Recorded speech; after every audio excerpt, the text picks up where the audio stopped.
Bill लेकर के आ रही है। भारतीय जनता पार्टी का इतिहास जिस तरह के फैसले लिए अगर हम देखें, उससे कहीं न कहीं जो परिणाम भारतीय जनता पार्टी चाहती थी वो नहीं आए। भारतीय जनता पार्टी का हर फैसला वोट के लिए, अपने लोगों को खुश करने के लिए।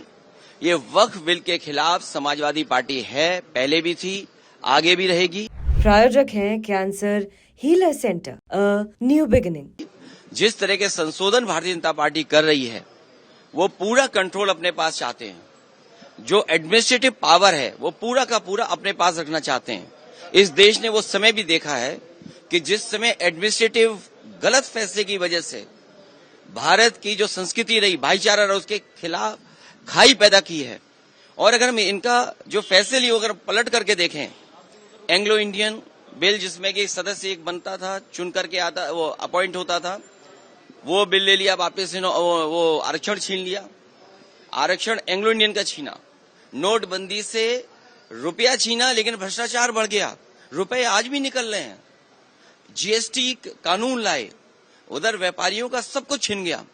दिन भर वो केवल जीएसटी का चक्कर काट रहे हैं। तो जीएसटी हो, नोटबंदी हो या अन्य फैसले हों, ये छीनने का काम करते हैं, लोगों का कुछ न कुछ छीनने का काम करते हैं। वक्फ के माध्यम से ये कहीं न कहीं संदेश ये देना चाहते हैं कि अपना वोट बैंक ठीक कर लें, क्योंकि नौकरी दी नहीं, रोजगार दिया नहीं, किसान की आय दोगुनी हुई नहीं, तो इनका वोटर भी इनसे नाराज है। देखिए, जिस वोटर को ये तुष्टीकरण कहते थे, हम लोग तुष्टीकरण कर रहे हैं, क्या ये तुष्टीकरण नहीं दे रहे हैं? कर रहे हैं किट बांट करके। अभी ईद पर जो किट दी है, क्या ये तुष्टीकरण में नहीं आएगा? क्योंकि इनको पता है इनका वोट खिसक गया है। अभी तक तो ये हिंदू भाइयों को गुमराह करते थे, अब इनकी कोशिश है कि मुसलमान भाइयों को भी गुमराह कर दें। सर, वो कह रहे हैं वक्फ पे विपक्ष गुमराह कर रहा है। सर कह रहे हैं कि वक्फ पे विपक्ष आप एंग्लो इंडियन इन्होंने छीना, क्या विपक्ष ने गुमराह किया? आपने आरक्षण छीना, जो यहाँ पर लोकसभा में चुन करके आते थे, असेंबली में अपॉइंट होते थे, तो वो छीना आपने। नोटबंदी पे आपने कहा कि आतंकवाद खत्म हो जाएगा, इनके लोगों को माफी मांगने जाना पड़ा। क्या आप सोच सकते हो?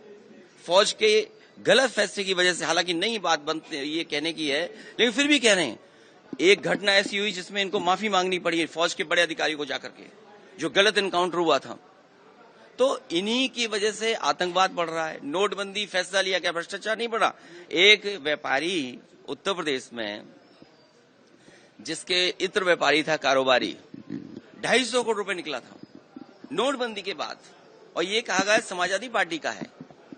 जब इनकी बदनामी हुई, इनका फैसला गलत हुआ, इन्होंने अपनी बदनामी छिपाने के लिए समाजवादी पार्टी के जो पूर्व एमएलसी उसके घर पे छापा मारा। तो जीएसटी सरलीकरण कह रहे थे, इसी लोकसभा में आजादी की तरह जश्न मना था जीएसटी का। जीएसटी से क्या व्यापारी संतुष्ट है? जीएसटी से करप्शन बढ़ा, महंगाई बढ़ी, और व्यापारी के सामने संकट पैदा हो गया। प्रायोजक हैं cancer healer centre, a new beginning.